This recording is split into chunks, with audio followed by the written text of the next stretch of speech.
जय हिंद। आज हम लोग स्टेनले मिलर के बारे में पढ़ने वाले हैं। तो आज हम लोग देखेंगे स्टेनले मिलर ने अपने प्रयोग में क्या बताया था। तो चलिए आइए वीडियो को स्टार्ट करते हैं। ओके, सबसे पहले तो हम ये देख लेते हैं कि स्टेनले मिलर ने एक फ्लस्क लिया था। दो फ्लस्कों का यूज हुआ है यहाँ पे। पहले एक बड़ा फ्लस्क लिया गया, उसके बाद में एक छोटा फ्लस्क लिया गया।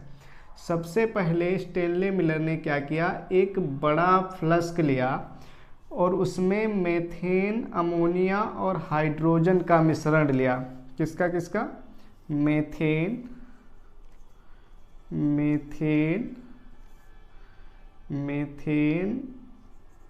अमोनिया,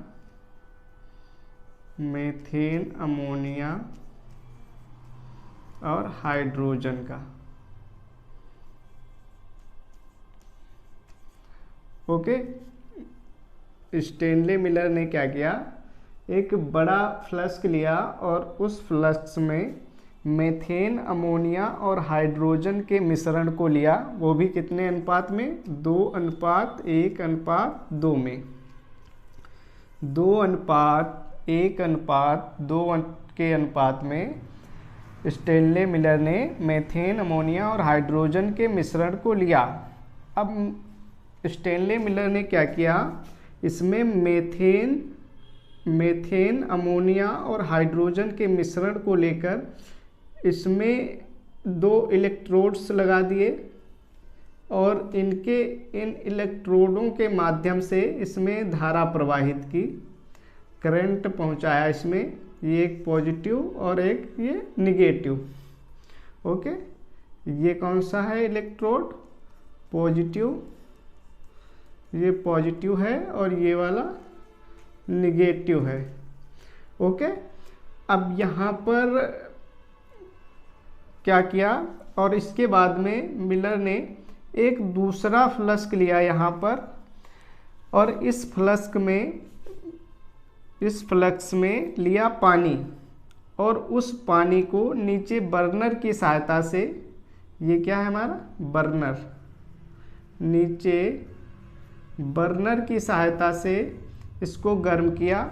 और जब ये उबलने लगा, बॉइलिंग वाटर, उबलता हुआ जल, ओके, जब ये जल उबलने लगा, जल को वाष्प के रूप में कहाँ पहुँचाया? फ्लस्क बी में। ये कौन सा है? फ्लस्क ए, और ये कौन सा है हमारा? Flux B. ओके, जल को कहाँ पहुँचाया? फ्लस्क बी में, और फ्लस्क बी में 2 इलेक्ट्रोड्स लगाए, इलेक्ट्रोड्स के माध्यम से इसमें करंट पहुँचाया। ओके, और इसमें फ्लस्क में क्या था? मेथेन, हाइड्रोजन और अमोनिया का मिश्रण था। और उसके बाद में इस मिश्रण को यहाँ पर एक कंडेंसर लगाया और कंडेंसर की सहायता से इसको क्या किया? ठंडा किया। ओके, तो कंडेंसर की सहायता से इसको ठंडा किया। उसके बाद में इसके जो मिश्रण से जो तत्व बना वो यहाँ पर आके एकत्रित हुआ। ओके, तो ये कुछ इस प्रकार से है। तो आइए इसके बारे में समझते हैं। तो सबसे पहले स्टेनले मिलर ने क्या किया था, पृथ्वी पर जीवन की उत्पत्ति किस प्रकार हुई होगी। ओके, पृथ्वी पर जीवन की उत्पत्ति किस प्रकार से हुई होगी, इसी का पता लगाने के लिए स्टेनले मिलर ने एक प्रयोगशाला बनाई और उस प्रयोगशाला में लगभग कई हजार साल पीछे का वातावरण बनाया, क्रिएट किया। और उस वातावरण के आधार पर उन्होंने एक प्रयोग किया। इस प्रयोग में कौन कौन सी सामग्रियां लगी? 2 फ्लास्क और शीशे की मुड़ी हुई नली, ओके, और एक यू आकार की नली। इन्हीं उपकरणों को लिया और उसके बाद में उन्होंने ये प्रयोग किया। ओके, तो ये प्रयोग किस लिए किया गया था और ये किसके बारे में बताता है? तो यह हमें पृथ्वी पर जीवन की उत्पत्ति किस प्रकार से हुई होगी इसके बारे में बताता है। ओके, तो चलिए आइए देखते हैं हम लोग। तो स्टेनले मिलर ने सबसे पहले, अगर हमें लिखना हो इसकी कार्यविधि या इसकी कार्यविधि लिखना है हमें, तो आप लोग डाल लीजिए कार्यविधि। ओके, किस तरीके से ये बनाया गया, प्रयोग किया गया, जिससे कि पता चला कि पृथ्वी पर जीवन की उत्पत्ति किस प्रकार से हुई होगी। बहुत साल पहले दो बड़े बड़े परमाणु आपस में टकराए होंगे, जिससे कि पृथ्वी का निर्माण हुआ होगा। तो लिखेंगे इसमें कार्यविधि में, सबसे पहले सर्वप्रथम मिलर ने मीथेन अमोनिया और हाइड्रोजन के मिश्रण का 2:1:2 के अनुपात में लिया, इसका मिश्रण लिया। और उसके बाद में इस गैसीय मिश्रण को किसमें जोड़ा, इस टंगस्टन यानी कि इलेक्ट्रोड्स, इस गैसीय मिश्रण को टंगस्टन के इलेक्ट्रोड्स द्वारा गर्म किया। ओके, क्या लिखेंगे, गैसीय मिश्रण को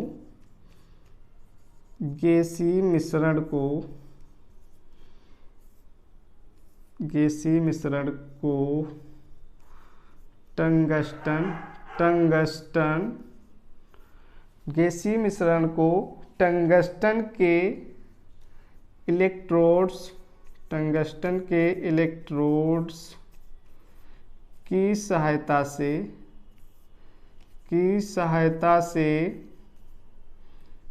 इलेक्ट्रोड्स की सहायता से गर्म किया। ओके, फिर उसके बाद में इन्होंने क्या किया, एक दूसरा फ्लास्क लिया, ये वाला एक दूसरा फ्लास्क लिया। तो इसमें लिखेंगे दूसरे फ्लास्क में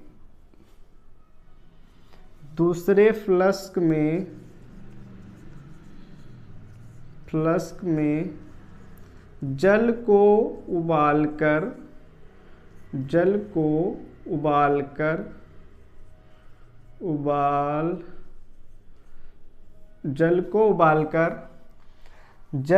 उबालकर दूसरे फ्लास्क में जल को उबालकर जलवाष्प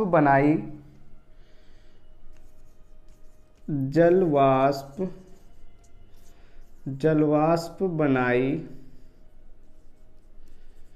ओके, क्या किया उन्होंने, एक दूसरा फ्लास्क लिया और उसमें जल रखा और इसको बर्नर की सहायता से गर्म किया, जिससे यहाँ पर जल जो है वो वाष्प के रूप में ऊपर प्रवाहित होने लगा। बनाई, जिससे एक मुड़ी हुई कांच की नली की सहायता से यहाँ पर जल लिया और इसे बर्नर की सहायता से गर्म किया। फिर इसके बाद में इस फ्लास्क के ऊपर एक मुड़ी हुई नली को लगा दिया। इस नली की सहायता से इस जलवाष्प को इस दूसरे बड़े फ्लास्क में ले जाया गया। ओके, जिससे वाष्प बनाई, जिससे एक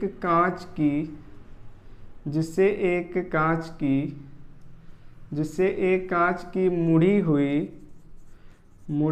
नली की सहायता से, जिससे एक कांच की नली मुड़ी हुई नली की सहायता से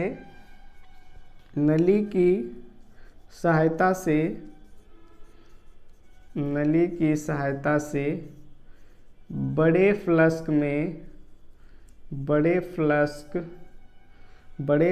में वाष्प को ले जाया गया।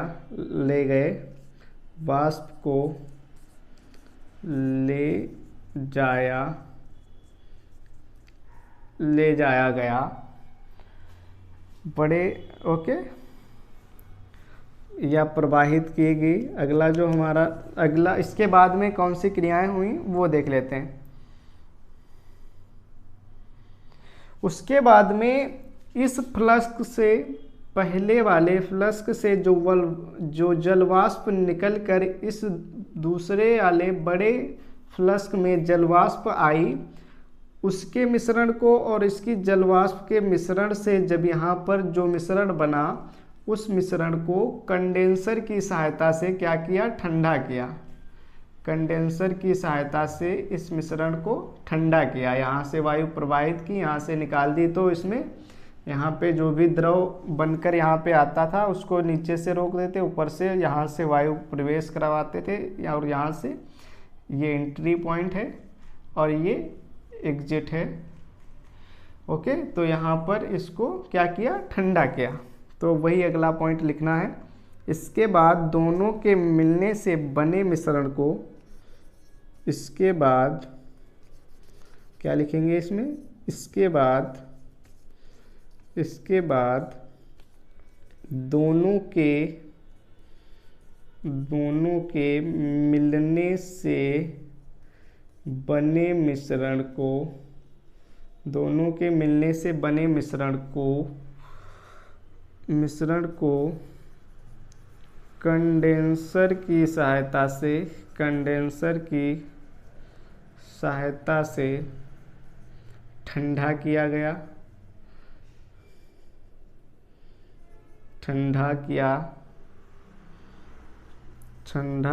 गया, ओके।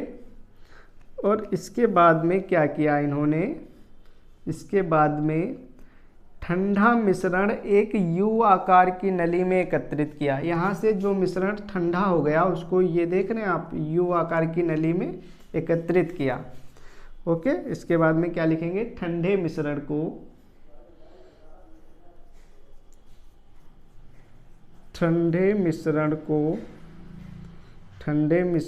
यू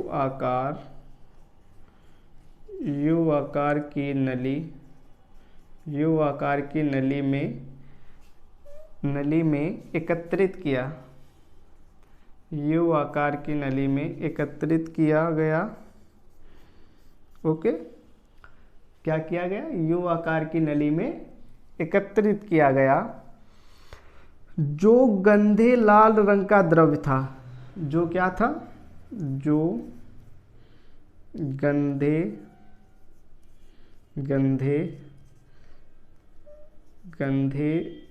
लाल रंग का द्रव था, जो गंधे लाल रंग का द्रव था। ओके, द्रव था। अब यहाँ पर ये देखना, यही लाइन इम्पोर्टेंट है। इसमें जो गंधे लाल रंग का द्रव, ओके, ये जब उन्होंने इस प्रयोग को कंप्लीट किया और उसके बाद में जो निष्कर्ष निकला वो यहाँ पर एक गंधे लाल रंग का द्रव्य मिला। ओके, जिसमें वे सभी कार्बनिक यौगिक मौजूद थे जो एक सजीव प्राणी में पाए जाते हैं, जो एक किसमें पाए जाते हैं, सजीव प्राणी में पाए जाते हैं।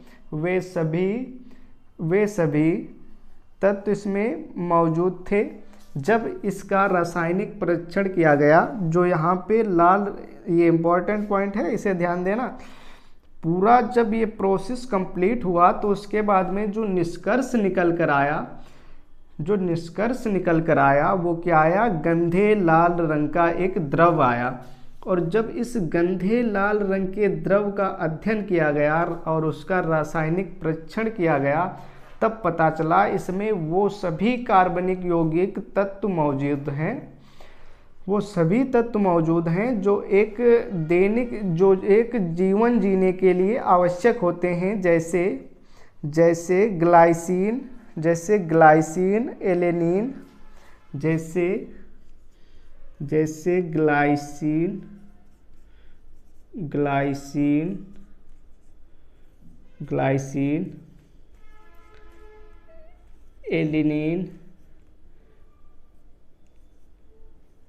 एलिनीन, ओके, और भी बहुत सारे तत्व थे। ओके, हाँ, तो आई होप ये आप लोग समझ गए होंगे। स्टेनले मिलर का प्रयोग, experiment of Stanley Miller. Okay, तो ये आप लोग समझ गए होंगे। आज के लिए बस इतना ही। अब मिलते हैं नेक्स्ट वीडियो में। अगर वीडियो पसंद आए तो लाइक करें, शेयर करें और चैनल को सब्सक्राइब करें। जय हिंद।